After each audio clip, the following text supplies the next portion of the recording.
Hey guys, it's me, Steve WB, and today we have to talk. The action camera community, especially the ones of us who vlog, are complaining an awful lot. First, we were complaining about GoPro and how it's too sharpened and it looks too fake because it's way too sharp. It looks like a CCTV and all the stuff that we say about over sharpened footage. And then DJI Action 3 comes along and they give us a nice soft camera. And everybody's like, oh, it's so blurry, it's horrible, I'm going to send it back. I hope DJI fixes this. Well, I kind of like close-up blur a little bit because I'm getting older. And so I do like hiding those wrinkles with a little bit of blur. But ultimately, should your camera be blurry? Should you have that blur this close? The focal length on the Action 3 is 30 centimeters or just around 12 inches. And right now I'm sitting a good 18 or so inches away, so I should be in focus. DJI says that they can fix this problem. I've been trying to get a beta firmware for 3 days. They keep giving me the runaround. Everybody else has gotten it but me, but I will get it eventually. But what we're going to do is I'm going to compare this side by side with the Action 2, and we're going to see how the footage looks from the Action 3 to the Action 2 and see if the Action 3 is really that soft and unusable, or maybe you'll find it acceptable. Maybe I got lucky and I have a camera that's good. I don't know. Let's just walk around. We're going to take some test shots and we're going to have this whole entire video is probably just going to be side by side, and we will just compare the two to see which one is better. And you can also look at my Osmo Action 3 footage and see if this is good enough for you. Now I am using a lav mic. It is windy today, so we're not doing an audio test whatsoever. This is the Movo wireless. You get 2 transmitters and 1 receiver mic setup. It's very, very cool. Plugs straight into the Action 2 and the Action 3 and is just amazing for this camera. But let's go ahead, let's collect some footage. You're going to be watching all this side by side, and then just drop a comment down below which one you think looked better, if you think the Action 3 really looked that bad, and if the Action 2 looks just way, way better, or maybe even worse. And if you like content like this, of course, leave a like, kick this video into the algorithm, and subscribe to this lonely little channel. Let's go ahead and get started recording some footage.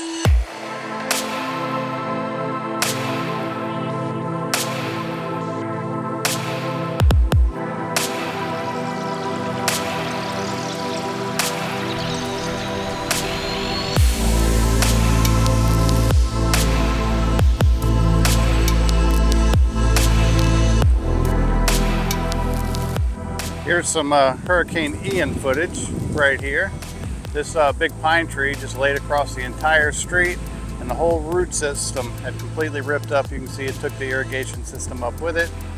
And then when they cut the tree off, the root system kind of stood itself back up. But this is all going to have to be dug up and replaced. And it blew so hard that it blew that swan's head right off. And it's just stuck in this pond forever now with no neck or head. So pretty crazy, right?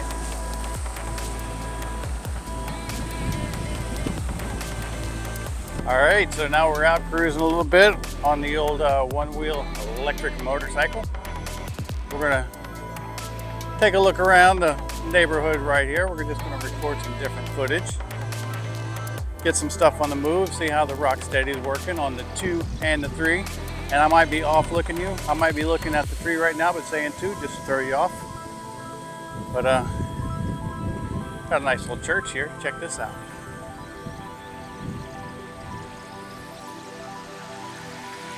Pretty nice. Churches are beautiful. Let's go down, get some more road footage.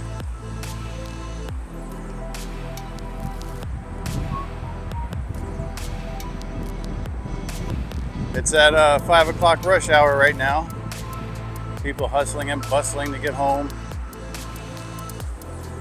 Cracks me up the way life is. The way people are, including myself. Not so much anymore, but back in the day, I would get off at 5 o'clock and I would get home as fast as I could. Could not wait to get away from work. Refused any overtime just so I could get home and sit on my butt. Makes no sense. Today I go by a 100% different philosophy. I just pretty much work around the clock. If I'm not sleeping, I'm working. And it's funny because my kids like to bust my chops a little bit. Dad, you're not working. You're just watching YouTube all day. Well, I hear you. I do watch a lot of YouTube.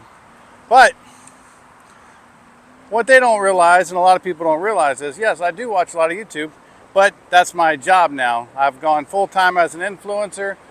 You don't have to be famous to be an influencer, which I'm definitely not famous, but this is my full-time job and I'm doing pretty well at it. And the whole thing is basically you got to stay up to date. You have to know trends. You have to know what's going on. You have to know what the latest and greatest equipment is. You have to know what's going on in the market, in the world, with products, how people are doing their videos, what music they use. It's an education, and you got to stay up on it. You got to keep that education current, or you're going to fall behind. So, to all those naysayers who say all I do is watch YouTube, now you know why. And that's not everything, of course. I shoot product videos, I make videos, I edit them, I upload to Amazon. I got to go through my analytics. There's a lot to it. Just because it ain't hard, don't mean it ain't work. Let's keep going on our little adventure here.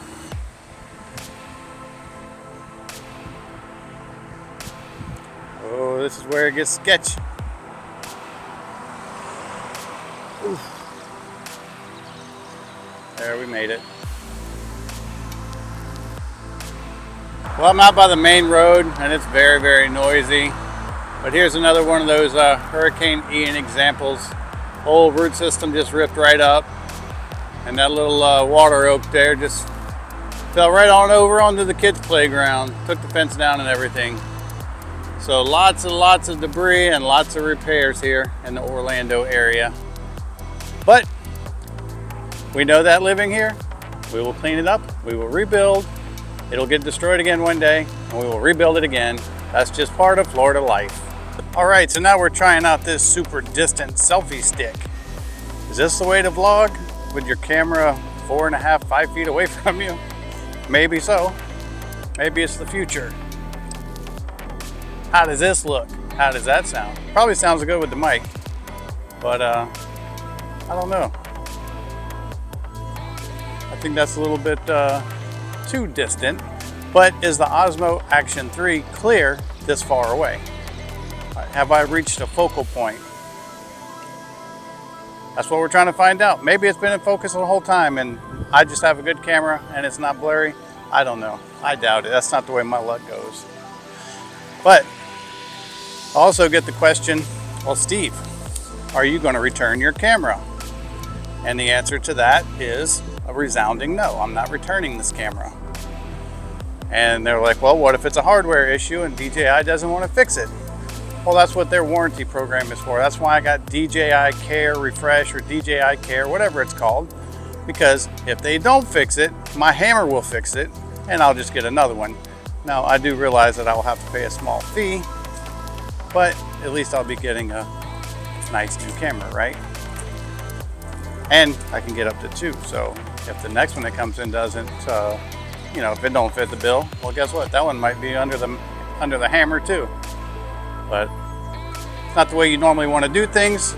But if a company doesn't want to back up their product and make it right, then I got to turn around.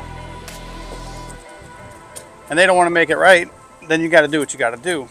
But I've been chatting with DJI support to try to get this issue resolved.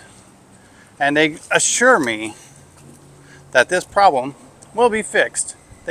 And the first step is they do admit that there is a problem. The second step is they even said, well, hey, if you're that worried about it, just return it and buy the camera when the issue is resolved.